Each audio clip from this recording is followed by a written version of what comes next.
Well, welcome everybody to the Space Theatre. It's lovely to have you here. I've been hearing lots about what you've been busy doing this morning, and I have to say that the overwhelming message I got backstage was people are completely floored. They're amazed by the 30-year plans that you've been developing for this group. So congratulations, you've made a really big impression. Thank you. I'd like to start today's session by introducing myself. My name's Brine Oldman. I'm the Director of the Science Creativity Education Studio at the University of South Australia, and I'm really delighted that we've got such a panel of esteemed guests to reflect on some of the issues around what are the characteristics of a great leader and how technology may impact leadership. I'd like to acknowledge also that we're meeting on the traditional lands of the Kaurna people of the Adelaide Plains, pay our respects to the elders past and present, and that we recognise and respect their cultural heritage and continuing relationship with this land. And that's really important, I think, when we're thinking about the context of 30-year plans hence, and we reflect on the fact that this land that we're on and the organisations that live on this land live on a very long history.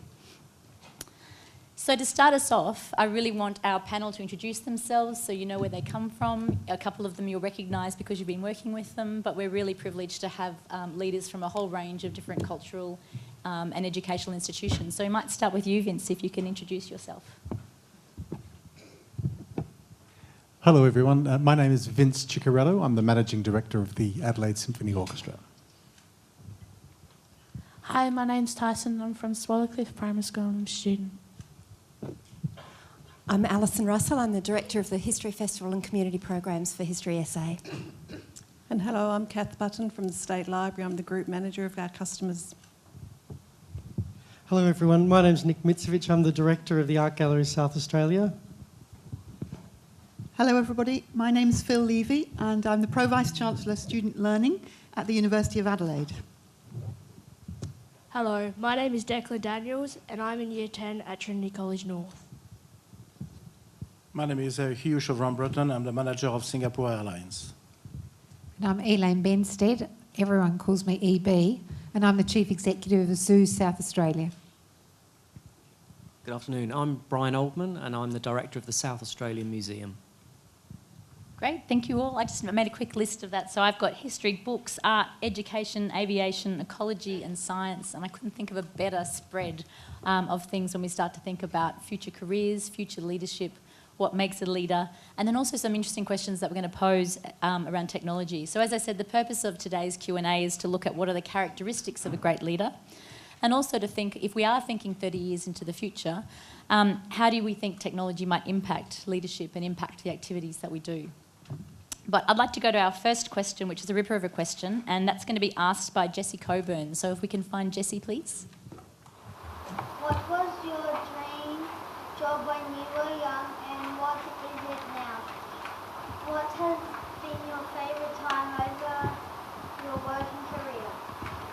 So I'm going to choose some panel members at random to answer that question, and I really want to start with Vince because we were talking backstage about memorable times and working careers. So over to you, Vince. Thanks, Kristen, and thank you for that excellent question, Jessie. My dream job when I was a very young child was I wanted to be a truck driver.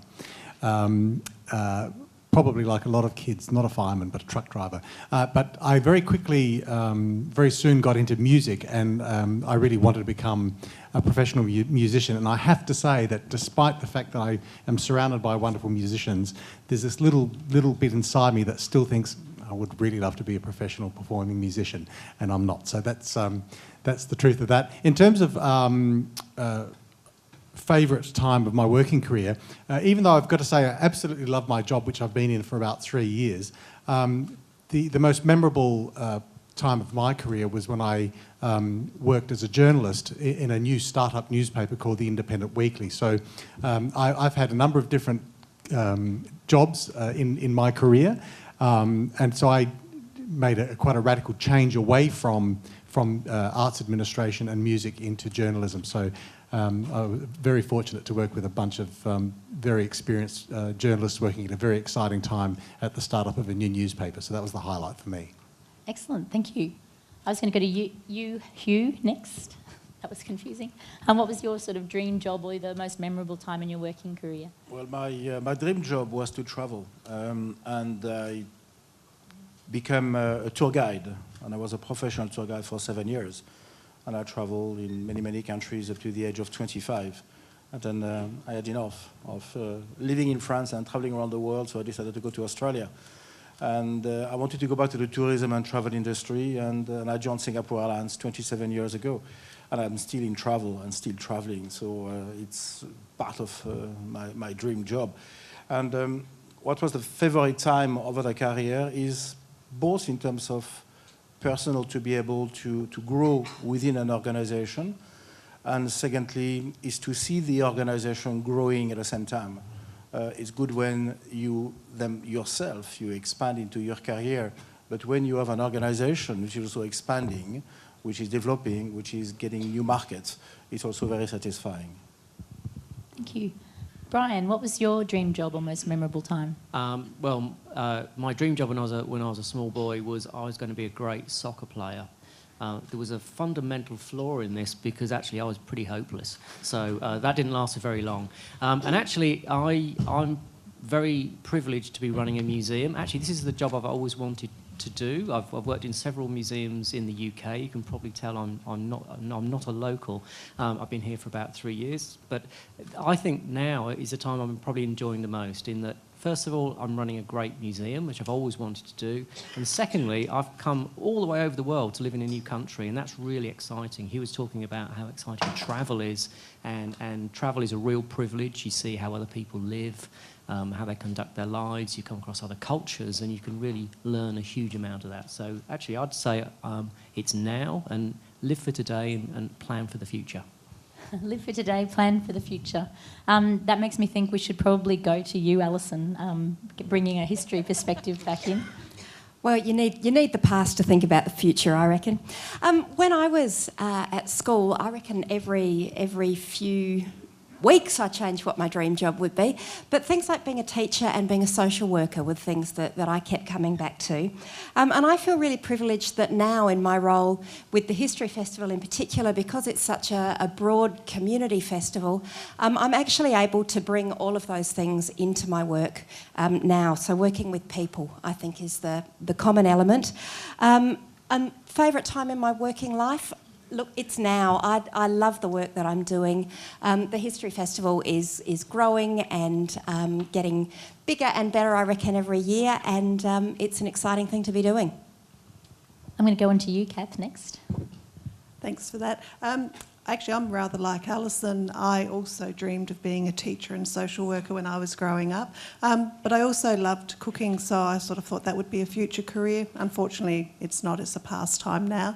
And probably really the time that's my favourite time is actually now, because we've got some exciting and challenging times happening at the library, but they actually will put the library in a really good position for the future. So I'm really enjoying this time now. Thank you. Thank you. Elaine. My dream job when I was young was always to be a vet. Always have had a passionate love of animals, but my fatal flaw in that plan is I'm really squeamish, and if there's any blood, I faint. So for me now to be Chief Executive in charge of 2 wonderful zoos with Adelaide and Monarto is my dream job. It just took me a little while to get here. My favourite time, I would join many of the others and say where I am now. I mean, just this morning I was sitting in my office in the middle of Adelaide Zoo listening to our Siamangs yelling and screaming, and then I got to bottle feed a little baby wombat. Nobody can be that. No, I don't. That's actually really, really hard to beat. Phil, over to you. What was your dream job, or what's your memorable time? Thank you. I think when I was a child, my dream job, well, I had 2 dream jobs, either to be a writer, because I loved reading, and I had this idea of writing novels, which hasn't yet happened, but it still could. So there's still time, and maybe that'll happen one day. Or I wanted to be an actor at that time, and I did pursue that for a little bit of time. I went to university and I studied drama and theatre, as well as French, and I had an absolutely great time doing that. And then life kind of offered new opportunities and different pathways, and I find myself doing the job I'm doing at the moment, which I absolutely love. And I think, like others, I would join you in saying the best time is now. I'm having a fantastic time at the university, looking after the quality of student learning and looking after the way in which we're developing new ways of teaching at the university, working with talented students, great colleagues. And of course, I'm having quite a new experience in my life in terms of coming to South Australia. I've only been here for 18 months. So I'm still learning about Australia and about South Australia and Adelaide, and it's fantastic. Thank you. And Nick? When I was small, I wanted to be a farmer because my father was a farmer, my mother was a farmer, and my grandfather and my grandmother were farmers. And so I really wanted to follow in their footsteps and wanted to really do what they were doing, because I could see that they were really passionate about being farmers and looking after animals and growing things. And that didn't work out that way, because I went to a gallery when I was about 13, and I went to see this amazing art exhibition, and I couldn't stop thinking about art from that day. And I couldn't stop thinking about how creative people are. And then I worked against what my sort of family destiny was and found my way working in art. And I feel really blessed because I work with artists every day.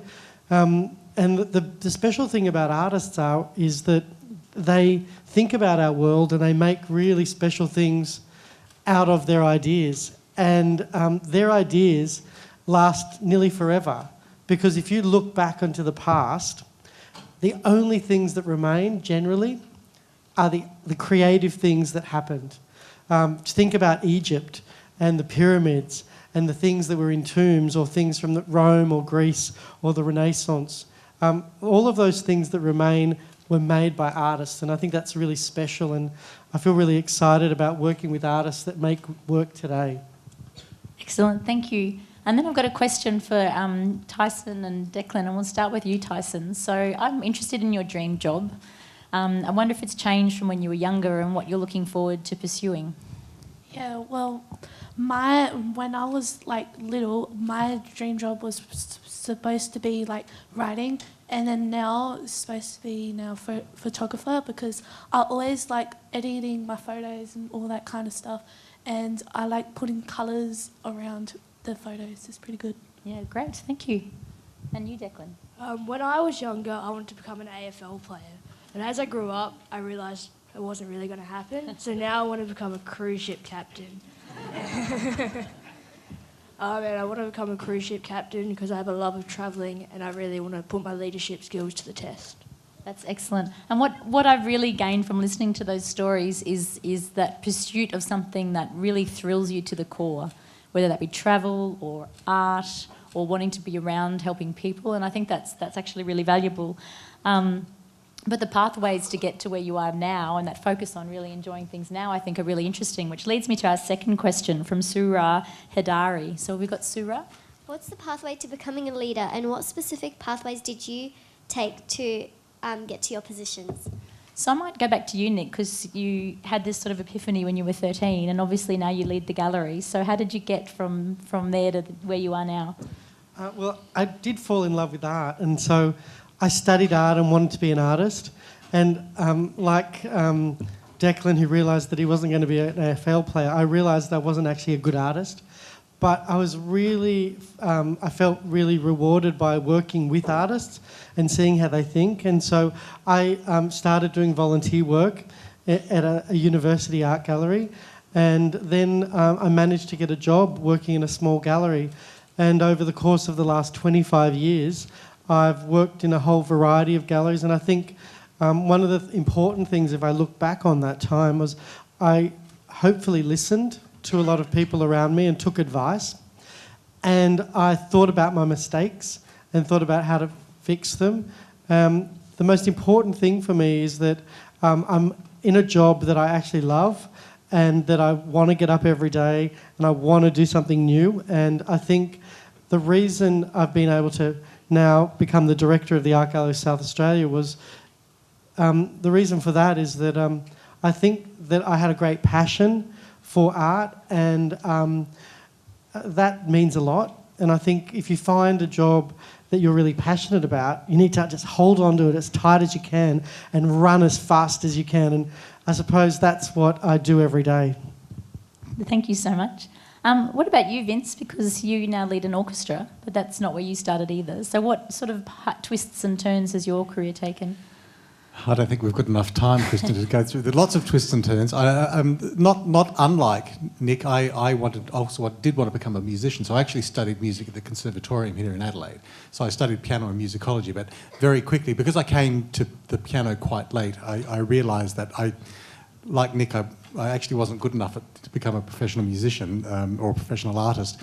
And so I started looking at other areas connected to music. So I became involved in arts administration and I just became very active to the extent that I could in running ensembles and running little orchestras and choirs and the like. I ran Elder Hall at the Conservatorium for a while.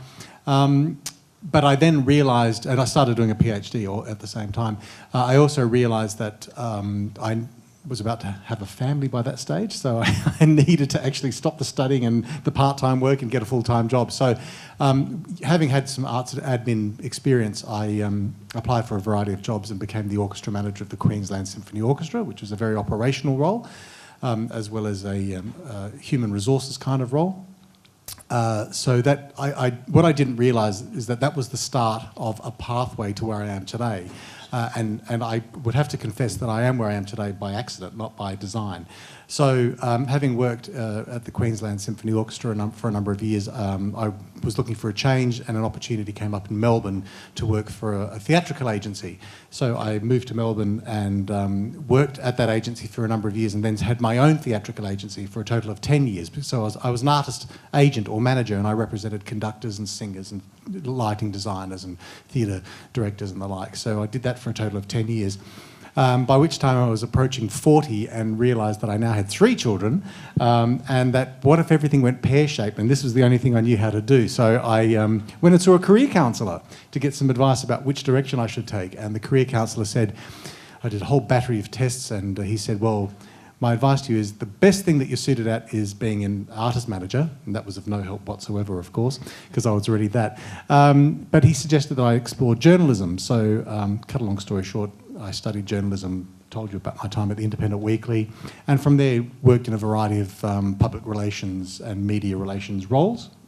First of all at the University of South Australia and then at Flinders University, and did that for a total of 10 years. And then this opportunity came up and I thought I'd put arts administration or music way behind me, but I got a phone call from a dear friend who said, this job is for you, you have to apply for it. So I did, and lo and behold, here I am. And what I didn't realise is that I'd accumulated a whole variety of skills, ranging from logistics and operations, marketing and PR and communications, and I just have this, the right complement of skills, but as I said, it was entirely by accident. And that's what I wrote down because I think, Surya, your other question was in terms of the pathway to becoming a leader, and I think that's a really instructive story. So we've heard about experience and operations, about running your own business, about building on your experience, about seeking advice and counselling from other people, and about going back to study. Kath, you and I were talking earlier about leadership and exploring leadership potential through a course that we've done. But how did you find your way to being a leader as opposed to just the career path that you've taken? By accident, probably. As you grow up, you explore different opportunities.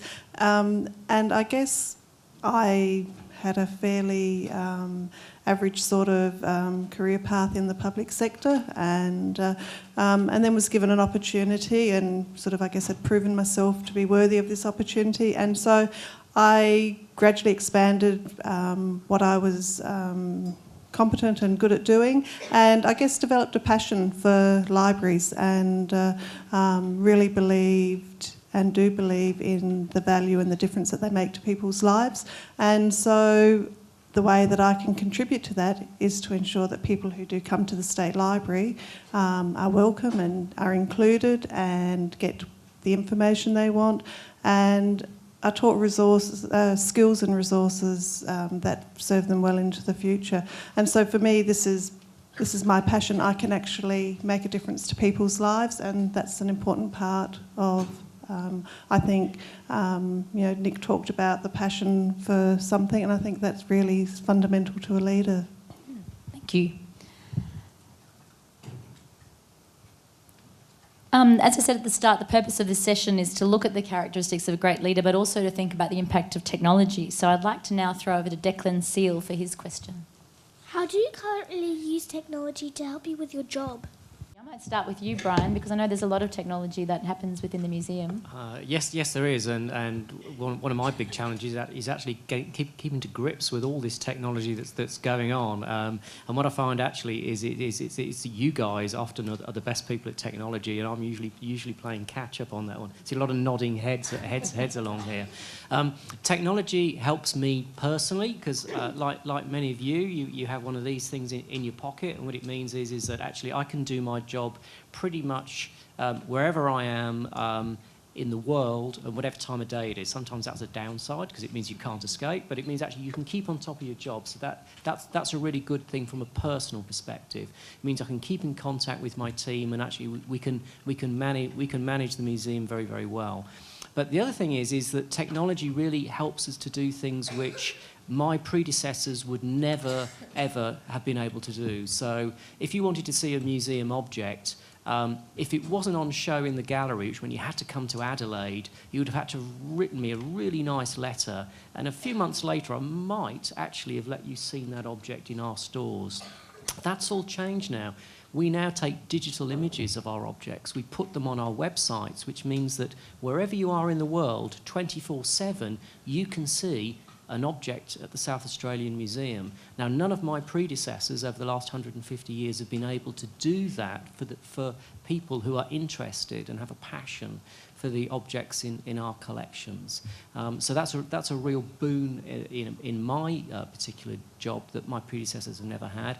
And also we put lots of new technology into our galleries. We've actually, in our exhibition that opened today, Curious Beast, we've actually got some drawings which some kids at schools did over their imaginary animals, and we've actually got those on flat screens in the exhibition, and you can actually change the head, the body and the legs, and you can actually make your own animal as well. So actually that's how we can make even an exhibition really come alive through the use of technology. So basically technology inputs positively virtually every aspect of running a museum. Thank you. That sounds to me, Alison, that you'd have some similarities there in terms of the technologies you might use to make history come alive.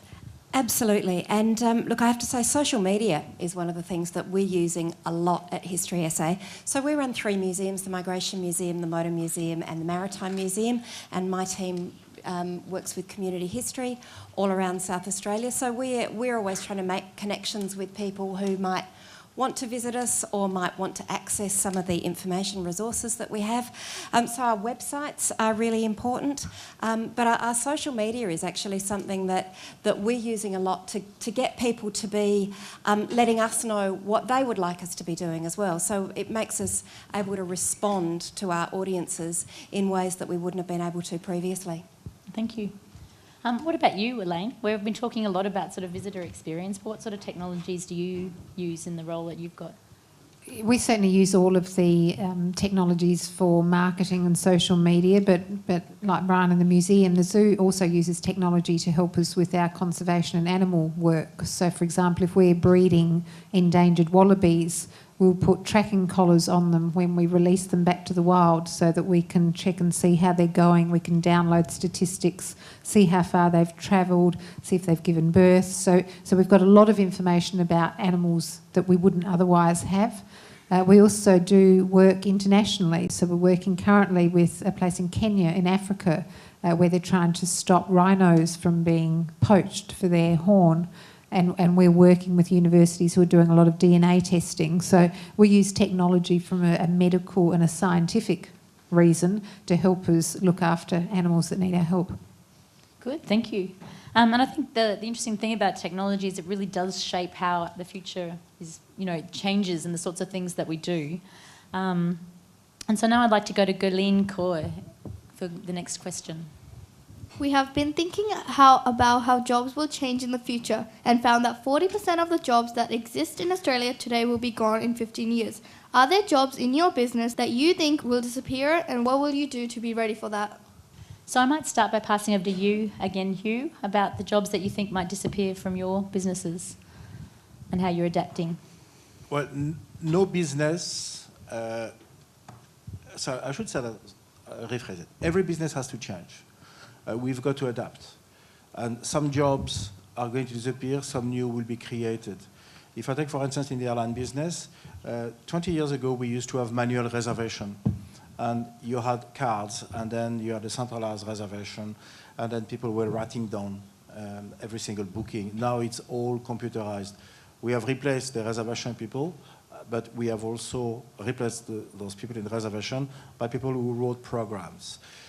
Today, we have a number of jobs worldwide in the airline business that will disappear. We know that, for instance, perhaps in the long run, we may not have as many ticket officers as we have because technology is, in a way, helping the organization. But we are also going to create a number of jobs in services. And the services is, in the airline business, particularly if you want to survive in this competition of airline business, you've got to be able to provide services, and you've got to be able to have a face that you want to talk to, or a person that you need to speak to over the phone. And that is irreplaceable. So whilst we might be in the front end, perhaps evolving, in the back end, we are still going to employ a significant number of people. We'll always have hostesses. We will not have robots. We will always have pilots. There will not be any aircraft which will not be piloted by pilots. It will not be the Tesla aircraft. No, that's good. And I've just come from a conversation talking about how technologies are taking up a lot of the roles that lawyers and accountants have traditionally done, for instance, which is forcing that profession to rethink the people approach to what they do. What about you, Nick? Because artists aren't necessarily associated with a lot of that type of automation of their roles, but do you think it's changing because of technology? I think technology will help us do our jobs better, but we at the gallery think that technology won't mean there's any jobs that disappear, because we've noticed in the last 20 years people want to know more about art, and they want to do it not through an app on their phone, that they want to do it through interacting with others. And in the 21st century, the art gallery is very much about a social space where people come together to talk about art. And the best way to do that is with people themselves. So we think our back of house, where we organise things, where we bring artworks in, where we store them, where we conserve them, technology will help us do it a little bit more efficiently. But we think there's new jobs that will be created with people wanting to know more about art, wanting to get closer to artists.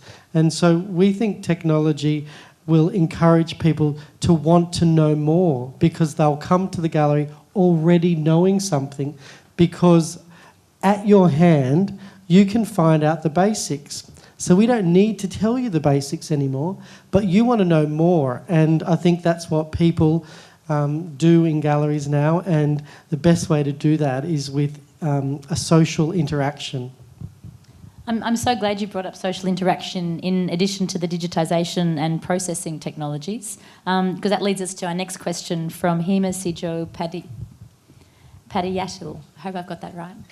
Time spent on social media such as Instagram, Snapchat, Facebook and YouTube continues to increase. Do you think you will need to advertise your businesses entirely on these platforms instead of your current methods? So I might go to you, Phil, because you've got obviously charge of student experience and engagement, and I imagine there's a lot of that enables, a lot of social media might enable that. Yeah, we do use a lot of social media at the university already to communicate with our students and communicate with our prospective students too. Students who are looking at the university and thinking about the kinds of courses that they might want to come to us and enrol on. So we use Facebook, and we use a whole range of other social platforms to engage with those audiences. I guess, you know, in 30 years' time, who knows what kind of social media we'll all be using, and I guess it will increase. And I think the role of social media in learning and teaching as well is one that we're seeing increasing as well. So it's difficult to know whether we will only be moving over to social media. I've got a feeling that there will still be other ways that we'll be engaging with each other. But I think it certainly will maintain a really, really important role. And what about you, Kath, at the library? I mean, what sort of methods do you use, and do you see that changing? Or I'd very much agree, actually.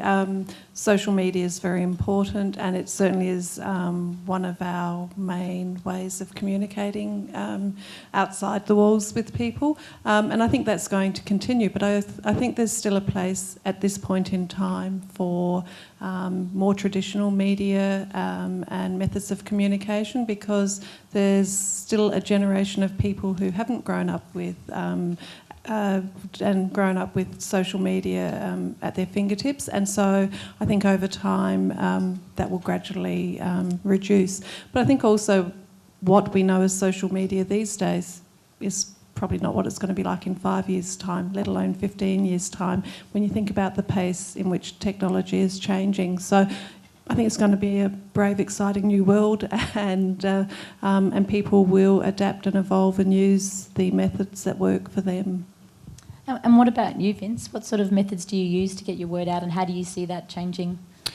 Well, I think I can only support what Kath and Phil have already said, and that is that I think it's important to be across all of and active in all forms of all of the media platforms.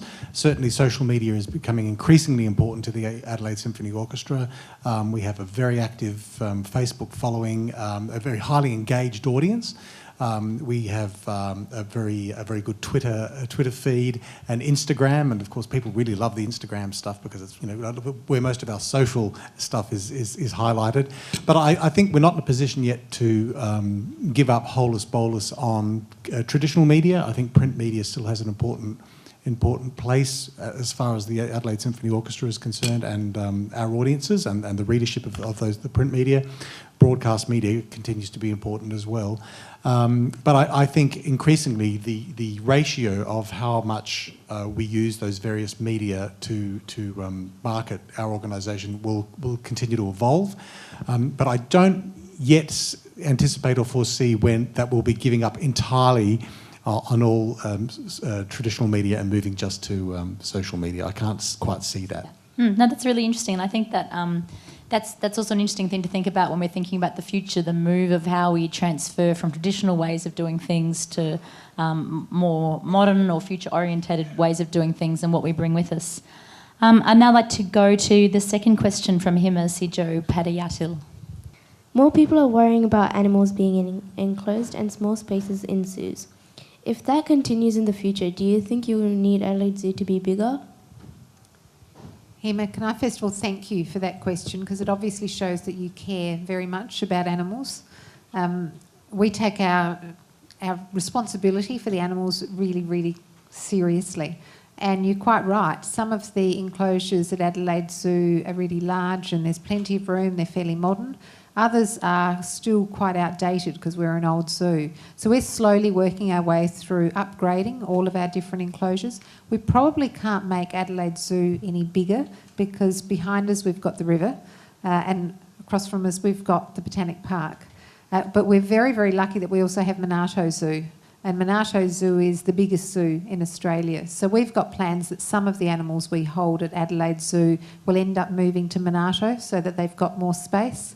And at Adelaide we'll keep a smaller number of animals, but in areas where they've got a bit more space. So yeah, we certainly look after them pretty well. You know, we've got 2,500 animals at the zoo.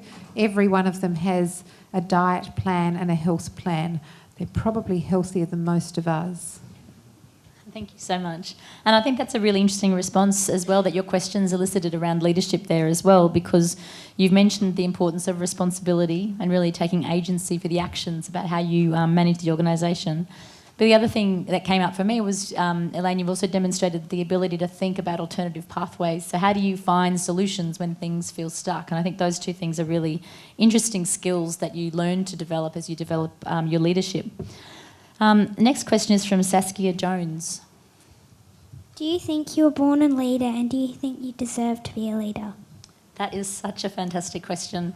And I almost hesitate to ask, but I'm going to ask you, Phil. First, do you think you deserve to be a leader? Were you born that way? That is a fantastic question. Okay, I don't think I was born to be a leader. At least it certainly didn't occur to me for quite a long time in my life that I seem to be becoming a leader in my field. Maybe some people do have personality traits that are, particularly helpful in growing and developing as a leader. But actually, my view is that probably most of us, when we find something that we are really passionate about and that we care about and that is meaningful to us, we can develop those leadership capabilities and traits. And so I tend to think probably it's nurture more than nature in the mix, in people becoming leaders, that we can learn techniques, we can look at role models, we learn from mistakes, as somebody else has already said. We have advisors and mentors to guide us on our way. And if there are things that we really feel passionate about and that we care about, then those kinds of qualities, absolutely, we can develop them. And this question about whether somebody might deserve to be a leader, I guess what I feel about that is that you need to kind of earn the role of being a leader, and that's about following through on what you'll say you will do and being trustworthy and all sorts of perhaps other qualities that we'll talk about over the next few minutes. So I think you have to earn it rather than just kind of deserve it because you were born that way. No, thank you. And what about you, Nick? I was far from being a leader when I was growing up. I was very shy and I had learning difficulties at school. I had difficulties with reading and spelling, and I'm still not such a great speller, and my grammar's not so good either. But that didn't stop me. So all of those little impediments when I was growing up meant that I didn't see myself in any leadership roles at all. And I wouldn't be able to stand up at school and read a report or even talk about something. I was too shy to do that. But when I found something that I really loved and I really believed in, somehow I got the courage and the strength to overcome those things. And now I love talking. I love meeting people. And I think it's because I've developed a great commitment to the things that I love in life, and I know what I love. And art is at the heart of all of that. And it's quite amazing that even though I'm a really bad speller and my grammar's very bad and I'm generally quite shy, my love of art has meant that I have really applied myself to make sure that I can be involved in that. And I think when it comes to becoming a leader, it's something that's very much rooted in being authentic, being honest, being ethical, and truly believing in what you're passionate about in life. And I think that's how you become a leader. Thank you so much. And I think that story about transcending the self-doubt is really important when it comes to us being able to step up to different leadership roles, which, Tyson, obviously you have done. So do you think you were born a leader? No, not really.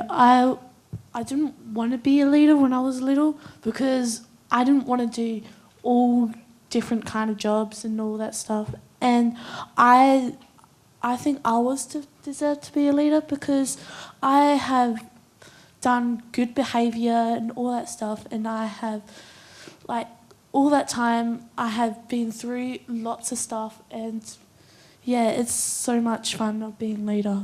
Yeah, great, thank you. And I can see you stepping into that role, which is really fantastic. And what about you, Declan? Yeah, I also don't believe I was born a leader. I believe that through things like CU, I've developed the skills to become a leader. And I think that to become a leader, you just got to stick with it and just keep going. And I do believe I deserve to become a leader, as I earned the right, well, not the right, but the role of becoming a leader through my time of learning. Yeah. No, I really like those responses because a part of it's about stepping into the role and part of it's sort of saying, yes, I am able to do this and I deserve to be able to do this, and I think that's really powerful. Nick, you mentioned the importance of sort of honesty and ethics, and that leads me to the next question from Dakota Drowley. If a leader should be honest, why do they sometimes lie? A super question. I'm going to hand that one straight to you, Brian. Well, actually, I'm going to be slightly naughty here, and I'm going to say that I would actually reword your question, because I would say that a leader should always be honest and actually should never lie. And you've heard already in the previous question some really great words that should be associated with leadership, and that is honesty, it's truth, it's ethics, it's integrity, it's setting an example to the people who you work with and who you interact with. You have to lead by example. And I think as a leader, I would sort of say, don't take this analogy too far, but you almost need to be made of glass, and you should have a transparency about you. And that actually what you project is actually what you sincerely believe from within. And often what I've heard across the panel today is about that passion. And that passion is really that thing that burns within you. And what you project should be absolutely what you are. It should be, you can't be two people or multiple people. You just should be that single, honest, integral person. And that's what I think a leader should be. So I would say that if someone lies, they don't deserve to be a leader. Elaine? Fantastic answer, Brian, because I agree a leader shouldn't lie. And it comes down to, I guess, how you define a leader. So people can be a leader because of their job. So there's a number of us here are managers or directors. So we're leaders in a formal sense. You can have political leaders that are elected to represent the people. And you can have leaders who are leaders amongst their group of friends. They might be leaders in a community group. And there's a whole range of uses of the word leader, but I think a true leader should always exhibit integrity and honesty and therefore not lie. Thank you. So I'm also curious about why do we sometimes lie? What trips us up? Kath, can you offer anything about why we fall into those behaviours, or why leaders do get themselves caught up in lies? I think sometimes circumstances change very quickly when you're a leader, and I think while I would expect, like you've heard from others before, that leaders shouldn't lie, I think sometimes what they're saying at a given point in time is the honest truth, but the circumstances change and they have to change with it. And so that makes it a difficult quandary for them to be able to tell people that, this is what I had decided and this is what we were going to be doing, but now actually we've had to change because of circumstances. So I think sometimes there's an element of that in it, but absolutely leaders, if they want to have the trust and respect of the people that they're leading, then they absolutely need to be honest, and that's a fundamental value that leaders need. I love how these questions are getting to the nitty-gritty of how we do this in practice. Can we have the next question from Lydia Milligan, please? How does a great leader make hard decisions? Will this change in the future? So how does a great leader make tough decisions? And I was really struck by how you opened for us, Hugh, where you talked about the satisfaction of seeing an organisation grow and develop. But to do that, you've obviously had to make some tough decisions along the way. So how do you do that? How do you make those tough decisions? Well, either we are forced to take a harsh decision, or whether we are taking those decisions ourselves. In our business, the airline business is a very cash-intensive business, a cash-rich business, and then we've got to make money. And if we don't make money on a particular route, we close that destination. But the consequences of taking those very tough decisions means that we are going to put a number of people redundant, and we are going to jeopardize the tourism industry and the business industry in not flying into those destinations. So those decisions are very, very tough to take. I think tough decisions can be a little bit less tough if you explain clearly, carefully, why you are taking those decisions. We all, at some stage in our career, in our industry, we had to put, unfortunately, people redundant. But this becomes a little bit less tough if you explain the rationale behind why that decision has been taken. It's not necessarily easier to accept, but it's easier from a leader perspective to explain to the person concerned why that decision has been taken, as opposed to we've taken a decision and that's it, and you go in 2 weeks' time. So it's more perhaps the way of delivering the full explanation, which still make it tough, but a little bit perhaps less tough. Yes, adding the why. And I can see you nodding, Phil. So how does a great leader make decisions, and do you think it will change?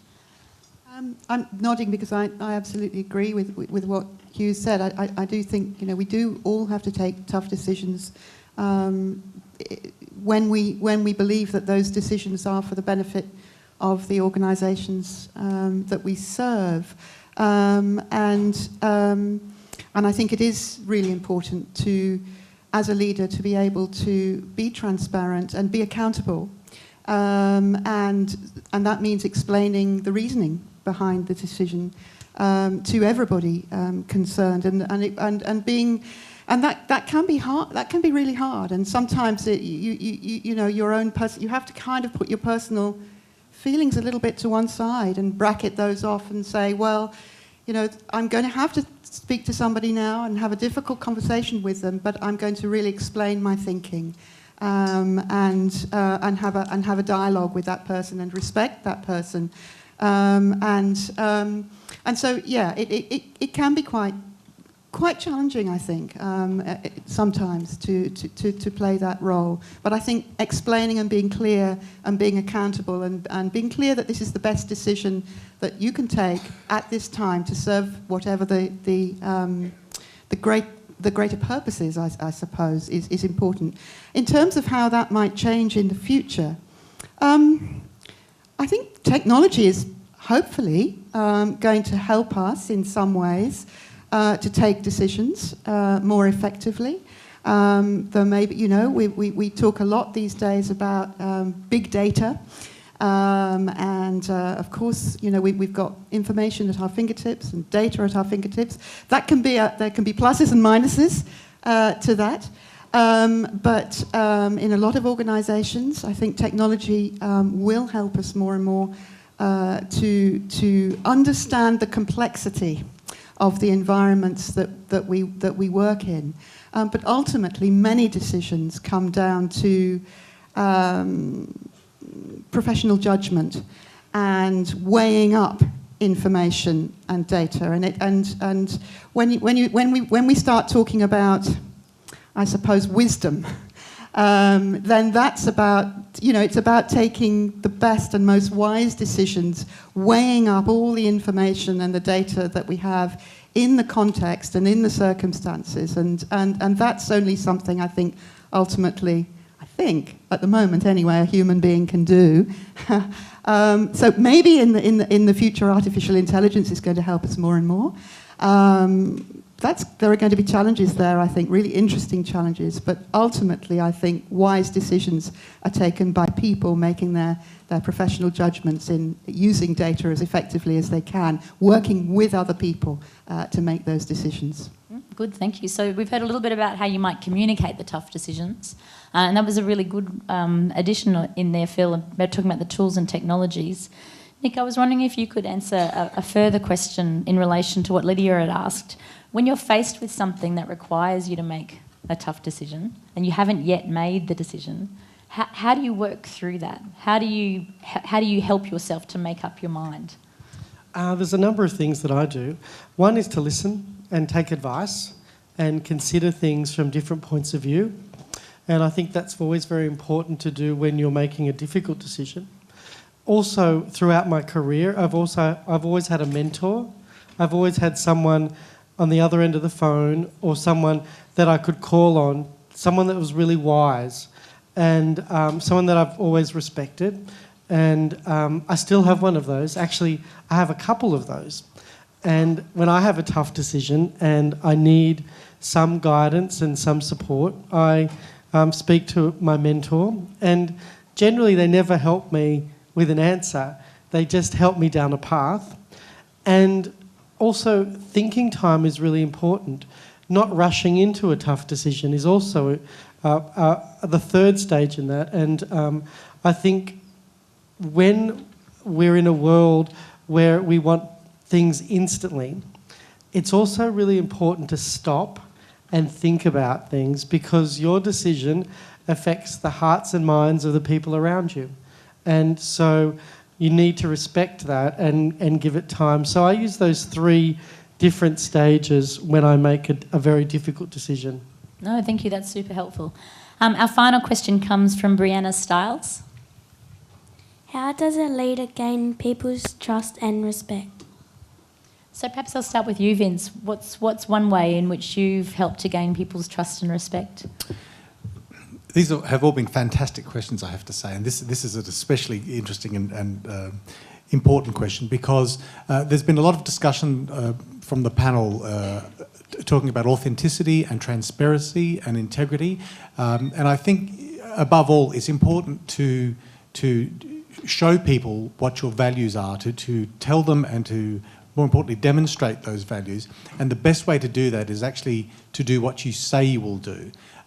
So I think that is probably the single most important aspect of leadership, and getting people to trust you and to believe in you is to ensure that you're honest and accountable and open, but at the same time follow through on the things that you say you're going to do. Yeah. And Tyson, you've obviously earned trust and respect from your peers through the work that you've been doing with Children's University. How do you feel like you've earned that respect? Well, good so far. So, leaders gain people's trust because respect needs so good leaders. And like when I see people always be respectful, that's always good for me because they always do the best they can. Thank you so much. Alison? Look, I think, trust and respect are about relationships, and so trust and respect from a leader is earned in exactly the same way as from anybody else. So by being honest, by having integrity, by listening and being respectful. Thank you. And I've made that very hard for you, Declan, but are there anything else that you'd like to add about gaining trust and respect? I just think that a leader gains trust and respect by showing it to their peers and listening to what they have to say and taking it into consideration. Yeah, actually, I think that demonstration of how you treat your peers is a really good addition. So, yeah, thank you. And that brings us to the end of our session. So I really wanted to, first of all, reflect on, they say it's best to just stick to 5 things to take away. And if I look at our question, which was really around what are the characteristics of a great leader, and how might technology change that, I think there's a lot of things that persist about being a great leader that technology won't change. And the things that had come through strongly from the panel for me were about taking responsibility and owning your role as a leader, being able to think about alternatives and not getting sort of stuck in spaces and using advice or using different modes of thinking to find new solutions, to find a mentor or to find a counsellor or someone who can provide you with advice to lead you when you can't see the way forward for yourself, to gain experience in lots of different areas. So especially you can hear from our panel that they've pursued different career paths or done different things, and that's given them a range of skills. Almost got through it. But that pause has allowed me to really focus on the important one, which is to follow what truly excites you. And it might not be, the career path might not be, you might not work in the area that excites you. You might do that as a volunteer role. You might do that as an artistic practice against another formal work role. But those leadership positions take place not just in the workplace, but all through our community. And so if you follow what excites you and you stay true to your values, I think those are some of the other things that really defines the characteristics of a leader. So I'd like to finally thank our panel. Thank you, Vince. Thank you, Tyson. That was an excellent job, Tyson's first panel. Alison, Kath, Nick, Phil. Thank you again, Declan. That was fantastic. Hugh, Elaine and Brian. And I'd also like to thank Dream Big Festival for hosting us in the theatre today. And I wanted to let you know that the program for the Dream Big Festival comes out this weekend in the Sunday Mail. So if you're really interested in pursuing a whole lot of really exciting activities for children and getting involved in that festival, make sure you hunt down a Sunday Mail through your parents or teachers. Thank you again for the excellent work that you've done this morning through Children's University. As I said when I started the panel, you've blown the minds of the people that you've reported to, and I think you won't be surprised if your work pops up in various places over the next couple of years as people really reflect on the richness that you've been able to provide them. So congratulations to you also, and that brings our event to a close. Thank you very much.